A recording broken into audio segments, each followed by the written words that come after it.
I'm Jeff, and welcome to Clutch City Chatter. Go ahead and hit like and subscribe. Well, with 30 games remaining in the season for the Astros, if they were to go 15 wins and 15 losses in the last 30 games, they would reach 100 wins for the fourth time in the last 6 seasons. Well, Major League Baseball took notice of Alex Bregman's great August and awarded him as the American League Player of the Month in August. So after 2 subpar seasons and the first few months of this season being subpar, Alex has really turned it around. Watching him now reminds you of how he played in 2018 and 2019 as one of the best third basemen in baseball. And watching Alex in August, it's become apparent that he was definitely dealing with injuries in 20 and 21. And the beginning of this season, he is hitting with so much force. He is driving the ball, and that comes from your legs. And he was having leg injuries the last 2 seasons. In his last 30 games, Alex's batting average is .330 with 7 home runs, 23 RBIs, and a slugging percentage of .630.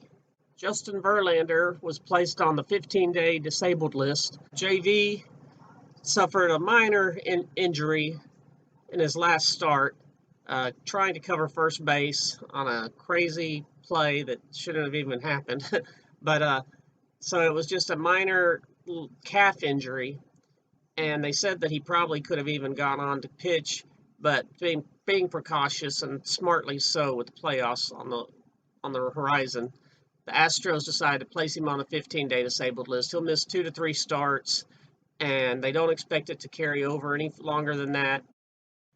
And really, I think it's a blessing in disguise because he's had such an incredible season coming off his Tommy John surgery, but it's only going to benefit him and the Astros to give his arm a little bit of a rest before the playoffs begin. So he'll be able to get 2 to 3 more starts when he comes off the injured list before the playoffs start, which, in a way, it's a little bit disappointing that he won't be able to reach 20 wins this season because he was on such a pace that he was probably going to get 20 to 22 wins. So now he probably will only end up, if he wins his last few games, 18 to 19 wins. And, of course, that's an incredible season with only 3 losses so far. So, undoubtedly, I believe he'll win the Cy Young. But the big news is he did have to go on the injured list. And thankfully, it was not his arm or his shoulder, elbow. It was just minor calf injury. And he'll be coming back strong. It'll probably be about another week and a half before he's able to join the team again and start pitching. But, thankfully the Astros were blessed with too much starting pitching. Too much good starting pitching, I should say. Lots of teams have starting pitching, but it's not that good compared to the Astros.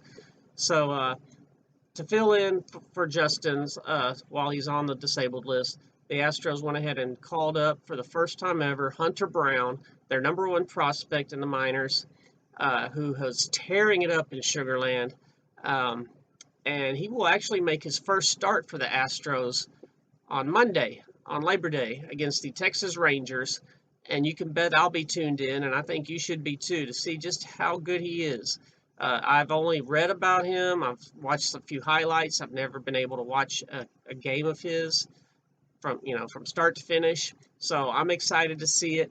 I think that he will do wonderful things on the mound. His career is just beginning with the Astros, and it's going to be exciting to watch him tomorrow. He has a 99 mile an hour average fastball for a starting pitcher. That's insane. So, I think you should tune in Monday against the Texas Rangers to watch Hunter Brown. Speaking of injuries and the disabled list, there's news about Aledmus Diaz, who was placed on the 15-day disabled list back in August 17th. Aledmus is just starting his rehab assignment in Sugar Land. I expect him to only be down there maybe a week, probably even a little less than a week. The Astros could definitely use his bat in the lineup. Just last night, I watched the extra inning game against the Angels, and 1 run scored in, I believe it was 13 innings. Maybe it was 12.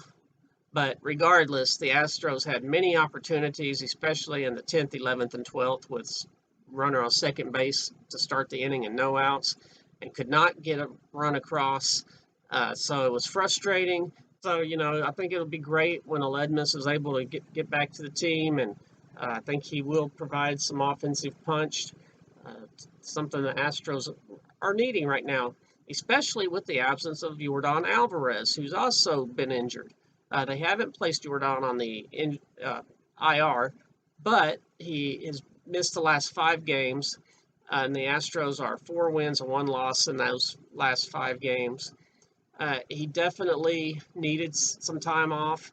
I believe that he probably should even get some more time off, although the plan is that he will play this afternoon against the Angels. If you're unaware, Yordan's been suffering throughout the season with hand problems, not specific injuries, just really hand soreness. I can relate because I have arthritis in my hands that when it's really acting up, man, I can't hardly do anything with my hands. So I can't imagine grabbing a bat and trying to hit a ball. Simply would not feel good. And so that explains, I think, completely why Yordan's power in the last month has gone to basically 0 with 1 home run over the last month. Uh, so I think that it's good that he's been held out. I think maybe he should be held out a little while longer, because there's still plenty of season left to get back in a groove. But man, the Astros need his hands feeling good going into the playoffs, more so than they need him right now. So, but we'll see. Hopefully they haven't said that his hands are completely pain-free now. I think they were just wanting him to work through the pain some. I don't know how successful he's going to be with that, but hopefully, I guess that's the plan, and I hope that it works out for him and for them, because they need his bat back to the way it was most of the season.